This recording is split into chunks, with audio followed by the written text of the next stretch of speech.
Evelyn felt a rare warmth in her chest after those small but meaningful moments with Riley and Sasha, as if tiny cracks in a cold wall were letting in sunlight for the first time in days. Riley, the young programmer with soft eyes and a humble nature, had approached her with such sincerity that she momentarily forgot she was undercover. There was no trace of superiority or awkwardness in his gesture, just pure human decency. When he bent down to help her clean the spilled soil, his actions spoke louder than any corporate mission statement ever could. It wasn't just about a plant. It was about seeing another person's burden and choosing to lighten it. That moment stayed with her, and not just because it contrasted so sharply with the disrespect she'd endured earlier in the week, but because it reminded her that goodness still existed, even in places overwhelmed by arrogance. And then came Sasha, sharp, confident, and deeply human beneath her professional exterior. Her thoughtful offering of tea wasn't grand, but in that moment, it was everything. She saw Evelyn not as a cleaner, but as a woman, someone whose tired feet deserved rest, whose effort mattered, and whose presence wasn't just tolerated but valued. Evelyn had seen Sasha speak kindly to delivery drivers and interns, and she'd seen her listen attentively during meetings when others barely acknowledged support staff. Riley and Sasha both radiated something rare in the polished world of modern offices: quiet integrity. It wasn't a performance for their boss or a bid for recognition. They didn't know Evelyn's true identity. They simply treated her with respect because that's who they were at their core. But their kindness also sharpened the contrast. In an office of more than 50 employees, only 2 had shown her decency. 2 out of 50. That realization stung more than the insults or the silence. It revealed that cruelty wasn't always loud. It was often casual, dismissive, and masked behind busyness or hierarchy. The absence of kindness echoed louder than words. Evelyn jotted down their names in her notebook each night, not just to reward them later, but to remember that even in broken systems, good people existed, and they deserved to rise. She also began to observe how others reacted to Riley and Sasha. Riley was liked, but often underestimated, as if kindness equaled weakness. Some coworkers rolled their eyes when he volunteered to help set up chairs before a meeting or stayed late to help an intern debug code.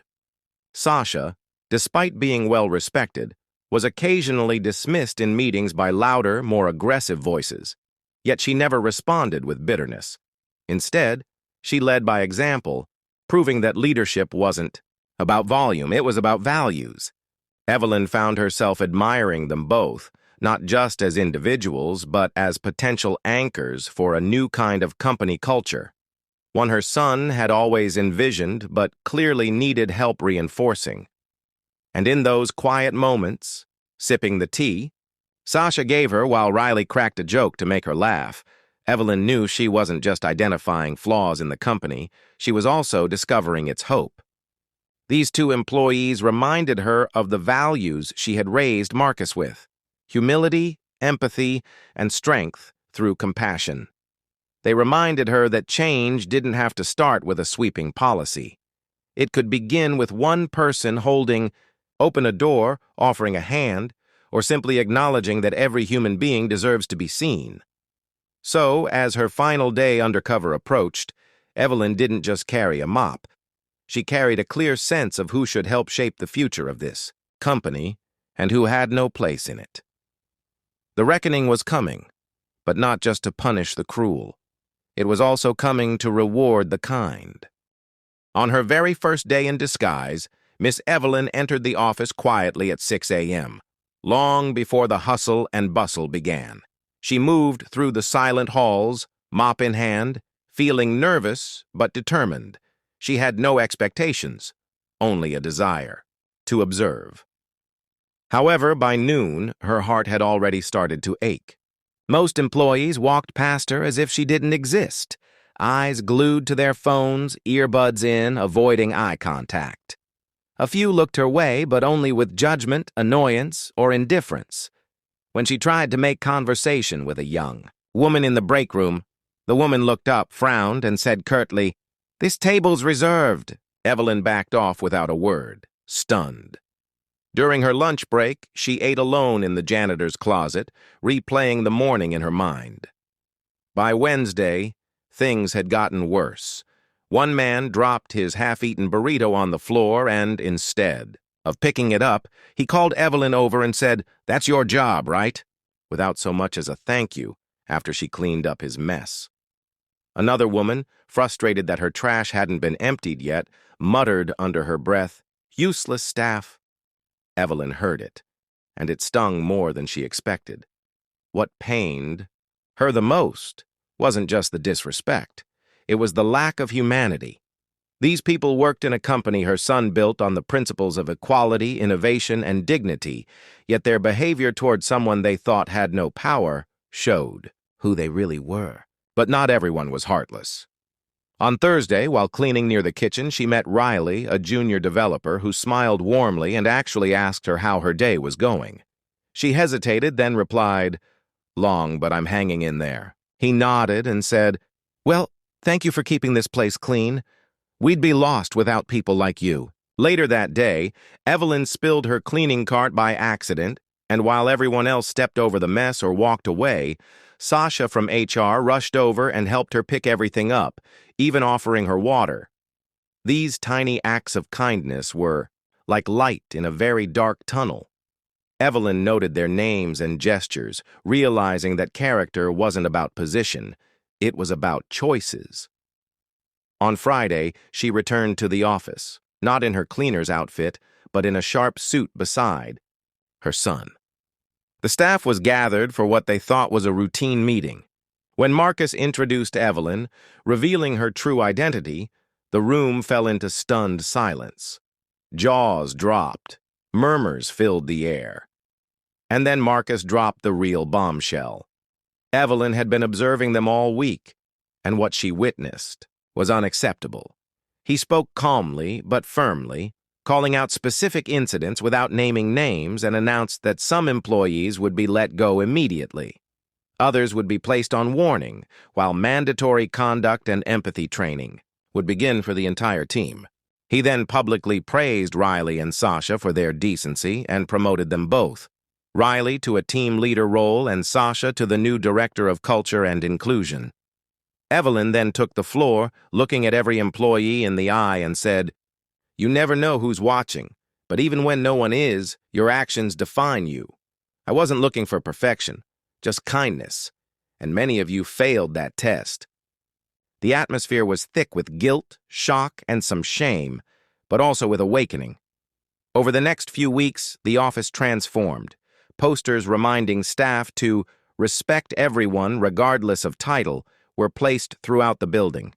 Evelyn continued to consult with HR, shaping a more inclusive environment. Marcus spoke at conferences, sharing the story of his mother's undercover mission, and encouraged other leaders to find out what really happens when power isn't in the room.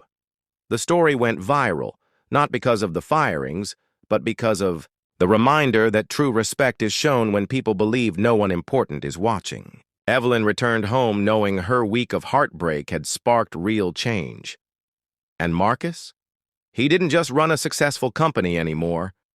He led one with a soul. As the week went on, Evelyn's pain deepened as each passing hour revealed more of the hidden ugliness lurking behind polished smiles and modern furniture. Every morning she arrived before sunrise, hoping maybe today would be different, but it rarely was. People brushed past her in hallways without even acknowledging her presence, often talking over her as if she were part of the decor. Some chuckled when she bent over to clean under desks, whispering snide jokes she wasn't supposed to hear. One even left a half-eaten sandwich on the floor near the trash bin and loudly remarked, "That's what we pay them for." She quietly cleaned it without a word. At one point, when she walked into the women's restroom to clean, 2 employees looked her up and down, one covering her nose exaggeratedly and saying, "Ugh, it stinks in here. Can you hurry up?" Evelyn's face didn't change, but inside, she was breaking. She had spent decades shaping young minds in a classroom, giving everything she had to raise Marcus on her own after his father left, working nights at grocery stores and weekends, tutoring to make sure he had a shot at a better life. And now, in the very company he had built from the ground up, a company he poured his heart into, she was being treated like she didn't matter. But Evelyn was no stranger to struggle. She didn't quit. Instead, she started paying even closer attention to how employees treated not just her, but each other. She saw interns being snapped at, delivery people being ignored, and maintenance staff being ordered around like servants. It wasn't just her. There was a culture problem, rooted deep in entitlement. Yet, there were flickers of light. On day 3, as she was cleaning the stairwell, a young man paused at the landing and said, "Thank you for keeping this place clean. I see you every day. You're appreciated." It was Riley. He didn't know who she was, but he meant every word. Later that same day, Sasha from HR approached Evelyn while she was refilling supplies and asked if she needed help carrying the heavy bucket. "You look tired," she said with genuine concern. Evelyn politely declined, but her heart lifted, a little. These moments, though rare, gave her hope. But they were the exception. That night, as Evelyn sat with Marcus in his apartment, she broke her silence. Tears welled in her eyes as she recounted the cruel remarks, the way she was treated like a nuisance, like dirt under their shoes. Marcus was furious, not just as a CEO, but as a son. He couldn't believe this was how his team behaved when he wasn't looking. Evelyn grabbed his hand and said, "Son, I know you built this company with good intentions, but something's gone wrong. People may respect you, but they don't respect others. And that tells me more than their resumes ever could." Marcus felt a wave of shame, then resolve. He promised his mother that things would change. But first, she had one more day of work left. Evelyn returned the next morning, shoulders back, head high, determined to finish what she started. This time. She made mental notes of every person who showed kindness and everyone who failed to offer even the smallest courtesy. By Friday afternoon, the stage was set. The entire staff was called into the main meeting room for what they assumed was a quarterly update. When Evelyn walked in beside Marcus, dressed in a sleek dress and polished heels, the entire room fell into a stunned silence. Whispers buzzed like bees.